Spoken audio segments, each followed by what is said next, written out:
esta oportunidad nos encontramos con el profesor doctor Mario Moretti Pachas, actual decano del Ilustre Colegio de Abogados de Lima.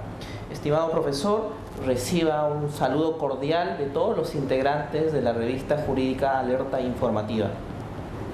Bueno, muchas gracias por esta entrevista y mis saludos muy sinceros y felicitaciones a la revista Alerta Informativa por la forma como vienen desarrollando su información a la comunidad jurídica.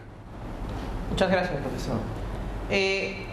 Doctor, hemos dividido esta entrevista en dos temas, siendo el primer tema ya un tema bastante álgido en nuestro país, que es el tema de la seguridad ciudadana, y el segundo tema conversaremos un poco acerca de su nuevo rol como decano del Colegio de Abogados.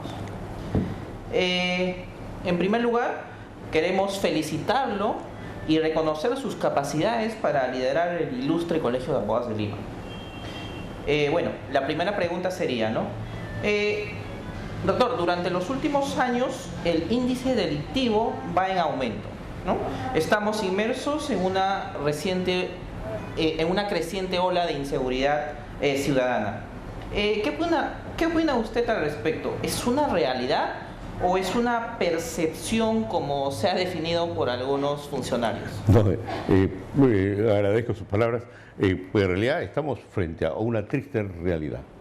Nos vamos acercando a los países más violentos, como en su momento fueron México, Colombia y ahora Venezuela. El incremento de la criminalidad violenta ya no es una simple percepción, es una realidad, y que lamentablemente nuestros dirigentes y los encargados de, como el Poder Ejecutivo, el Poder Legislativo, el Poder Judicial, el Ministerio Público, la Policía, la Municipalidad, etcétera, no toman la decisión política de salir al frente para los efectos de ejecutar las previsiones, ejecutar las medidas pertinentes a fin de evitar que la delincuencia nos gane. Lamentablemente, esto es ya cotidiano. Homicidios, secuestros, robos, violaciones, etcétera. Si no salimos al frente, bueno, lamentablemente la delincuencia nos va a ganar. Profesor, sin embargo también somos testigos de que cada vez se está recurriendo más al derecho penal para solucionar la inseguridad ciudadana, como si la única tarea o como si el único rol solamente fuera del derecho penal.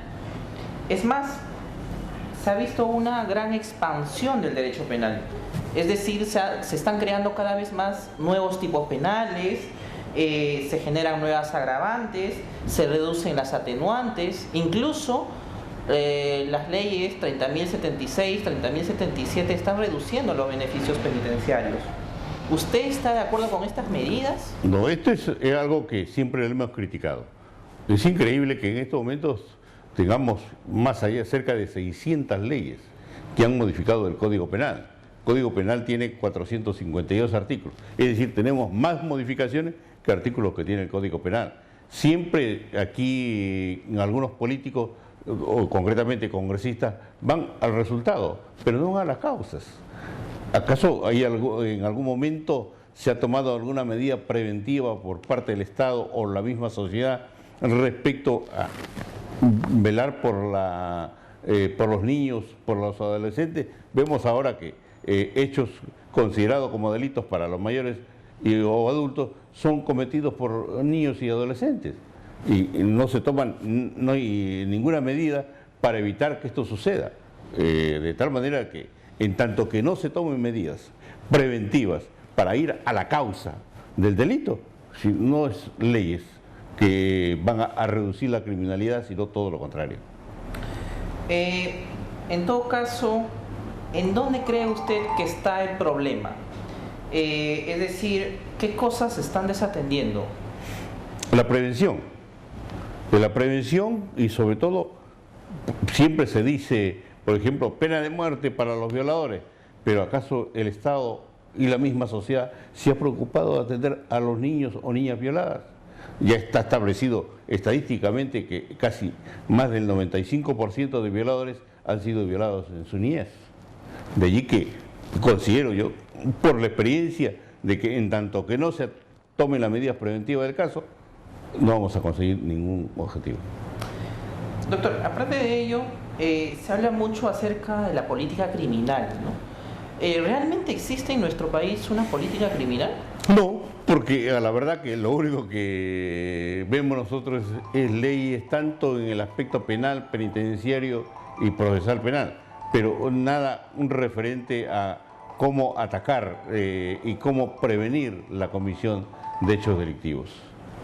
Doctor, ¿por qué cree o cuáles son las razones, de acuerdo a la experiencia que usted tiene, tanto como profesor universitario y también como abogado litigante, a qué se debe este constante cambio de nuestro ordenamiento penal? Es decir, usted acaba de decir que nuestro Código Penal ha sido modificado más de, 577 para ser exactos, ¿no? Aproximándose a 600, es decir, esto desde la vigencia de nuestro código, desde el año 91.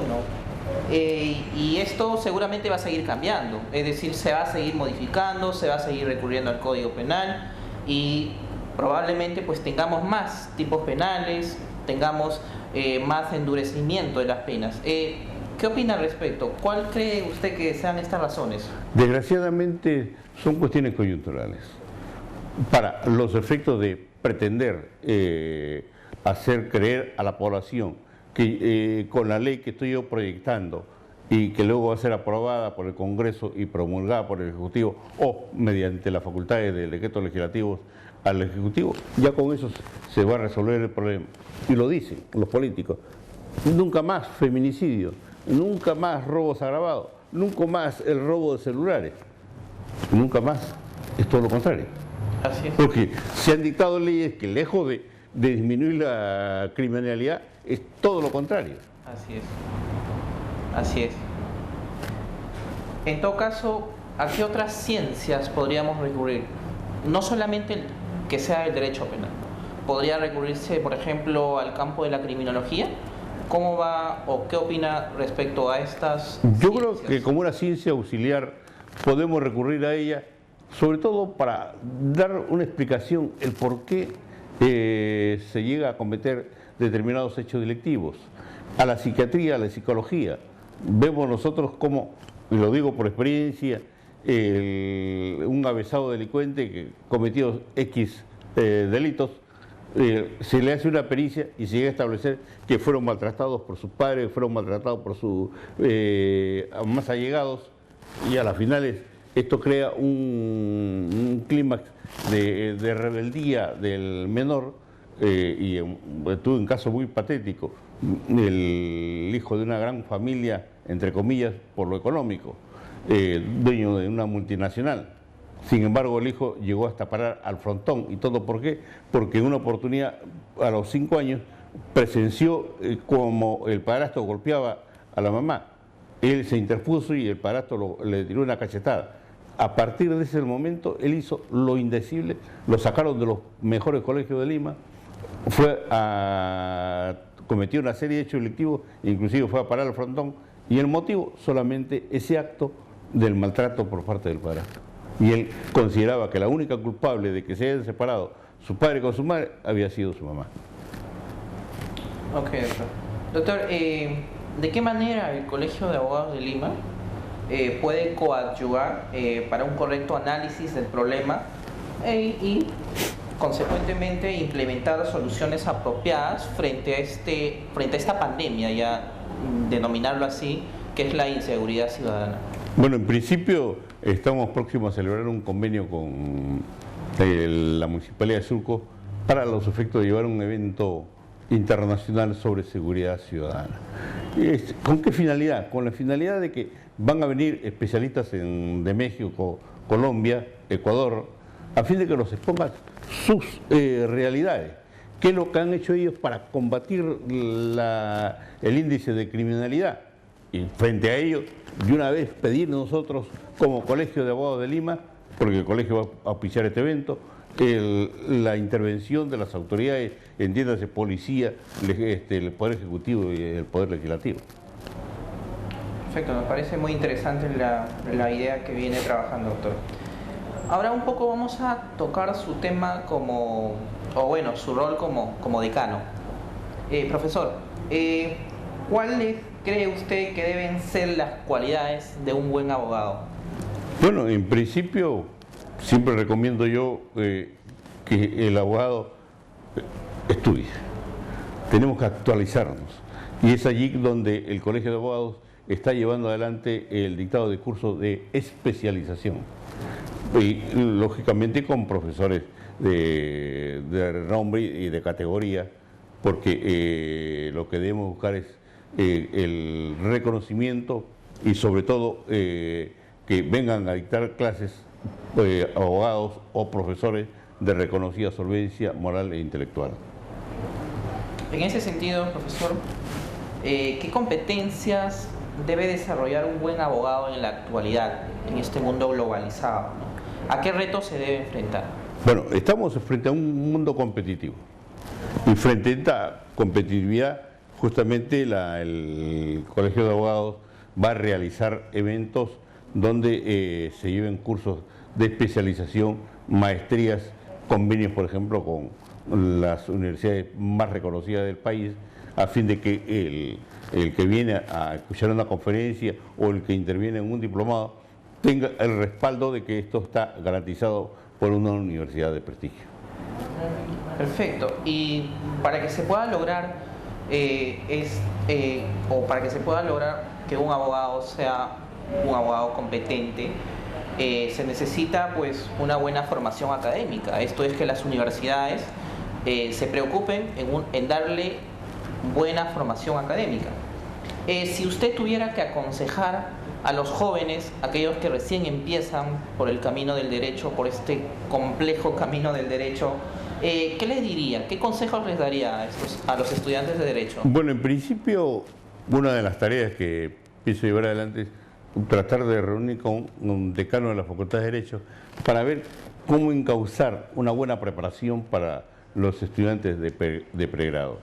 Y a los estudiantes que se inician en esta carrera profesional, el consejo que le daría, bueno, que se dediquen a estudiar, que en el estudio esté el éxito de la persona, que en el momento que tengan que ejercer la profesión o la profesión de abogado, sean leales, impere la moralidad, porque desgraciadamente se nos ha creado una estela a los abogados de corrupción y la imagen que tenemos los abogados a nivel público no es nada agradable.